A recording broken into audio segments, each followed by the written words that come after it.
Selama bertahun-tahun, banyak orang yang mengira polemik nasab itu hanya dibahas di pesantren, kemudian majelis ataupun forum-forum tertentu gitu ya.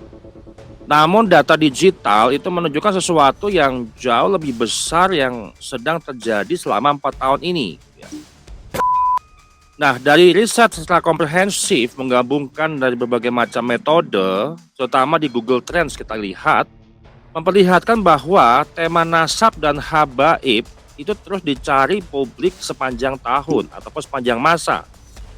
Dan lebih mengejutkan lagi, di tengah panasnya polemik nasab yang dibahas di antara kubu Tesis Keimat dan kubu Proba Alawi, nama yang justru paling banyak diburu netizen bukanlah menyebut tentang Ba'alawi ataupun nasab Ba'alawi ataupun yang lainnya.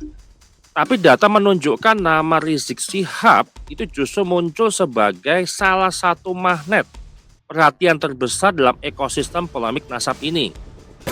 Nah, pertanyaannya, mengapa itu kan? Kalau kita lihat netizen lebih justru memburu Rizik Syihab dibandingkan dengan tokoh habaib yang lain. Apakah publik itu sedang mencari sebuah jawaban, kemudian atau publik sedang mencari simbol, atau sedang mencari sosok yang dianggap mewakili pertarungan narasi terbesar dalam sejarah polemik nasab di Indonesia. Dan kita akan buktikan dengan data yang bisa kita lakukan secara komprehensif dari berbagai macam metodologi dan berbagai macam indikator-indikator yang ada di dalam ekosistem digital pada polemik nasab Ba'alawi.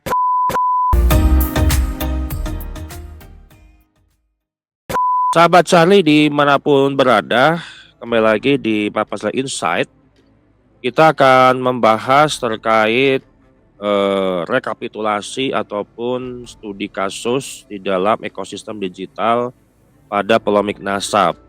Dan tentunya ini atas dasar permintaan daripada Romo Kiai Nur Ihya yang tempo hari pernah saya mengikuti live beliau dan beliau menyampaikan Mas Charlie tolong diriset apakah ada sabotase ya daripada klan Ba'alawi terhadap channel-channel yang membahas nasab ya, apakah ada sabotase yang sifatnya adalah penurunan imbasnya ya, penurunan terhadap views yang ada di tiap channel yang membahas polemik nasab. Dan di studi ini kita akan memberikan sebuah paparan bahwa terkait tentang hal itu kita bisa membacanya dari metodologi yang bisa kita sampaikan yang nanti akan disimpulkan dalam pembahasan ini gitu ya. Nah, dengan data set yang saya sajikan itu saya memiliki 5 channel yang membahas polemik nasab tiap hari dari sudut pandang pro tesis gitu ya, dan kemudian 4 channel yang berasal dari pro nasab. Kemudian ada 20 channel yang membahas secara umum ya, baik dari pro Ba'alawi ataupun dengan pro Tesis Keimat. Dan juga kita akan mensinkronkan dengan Google Trends.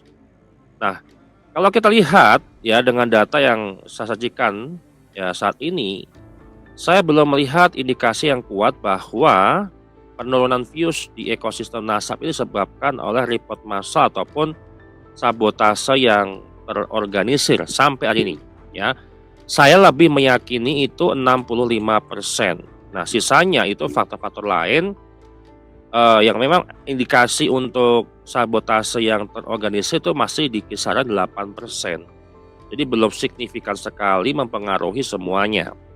Yang lebih terlihat adalah isu ini bersifat sangat bergantung pada suatu momentum atau yang disebut dengan namanya data driven atau dengan event driven. Event driven, kemudian data driven. Data driven itu data baru ya terkait dari polemik nasab ini, apakah dari pihak Tesis Keimat itu ada data baru, temuan baru, ataupun nanti dari pihak Ba'alawi ada batasan-batasan yang memang mereka lakukan untuk membantah daripada datanya Keimat. Kemudian minat terhadap polemik nasab ini, konten ataupun tema polemik nasab itu masih sangat tinggi, sangat tinggi. dan audiens juga masih mau mengklik ketika ada sudut pandang ataupun peristiwa-peristiwa baru. Dan pola penurunan antar channel itu belum cukup sinkron untuk menyimpulkan adanya satu faktor secara eksternal yang cukup menekan seluruh ekosistem sekaligus. Dan ini kita akan buktikan. Nah, yang mau kita bahas yang pertama adalah bahwa isu nasab itu masih tinggi, ya. Fakta daripada Google Trends itu menunjukkan grafik keyword ya terkait habaib ya terlihat stabil tinggi di beberapa bulan ini gitu ya, dalam 1 tahun terakhir. Dan rentang mayoritasnya berada di 50 sampai 98, bahkan kadang hampir menyentuh beberapa kali di angka 100. Artinya apa? Minat publik terhadap tema habaib ya tidak pernah benar-benar hilang. Yang menarik, grafik tidak menunjukkan pola turun terus, kemudian turun terus ataupun naiknya yang sifatnya tidak meningkat ataupun tidak tajam gitu ya. Nah, sebaliknya menunjukkan bahwa grafiknya naik turun, naik lagi dan sampai menuju puncaknya. Yang berarti bahwa isu polemik nasab itu yang diperbarui oleh peristiwa-peristiwa baru. Nah, coba kita bandingkan bagaimana dengan perbandingan dengan kita mencari tentang Prabowo Subianto. Nah, dari grafik yang saya sampaikan ini menunjukkan bahwa pola pencarian Prabowo itu juga bergerak pada rentang yang relatif mirip. Artinya apa? Secara perbandingan data itu hampir menyerupai. Nah, tema habaib dalam ruang digital Indonesia ini ternyata memiliki daya tarik dan konsistensi pencarian yang mampu bertahan sepanjang masa pada level yang dalam beberapa periode mendekati figur politik seperti Prabowo Subianto. Nah, ini bukan berarti jumlah pencarinya sama persis, tetapi menunjukkan tema habaib itu bukan lagi isu kecil gitu loh. Nah, kemudian kalau dikaitkan dengan sabotase lah minimal dari beberapa channel yang membahas nasab setiap hari terkait nasab Balawi, kalau CTR-nya bagus, retensinya bagus, views-nya turun, maka satu-satunya yang tersisa biasanya impression-nya turun. Ya kan? Artinya distribusinya kurang.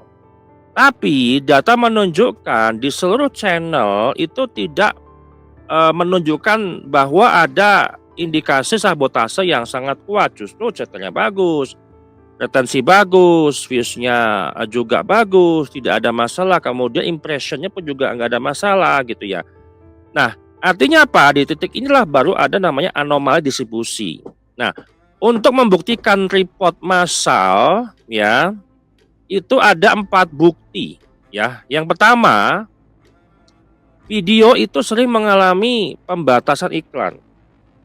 Jadi saya sampaikan kalau misalkan kepada seluruh pejuang yang membahas polemik nasab Balawi dari Pro tesis ke Imat, kalau ada bukti A, berarti Anda sudah punya indikator yang bisa Anda monitoring ya.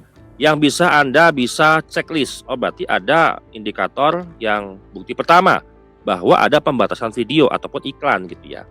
Kemudian bukti yang kedua, lonjakan laporan komunitas.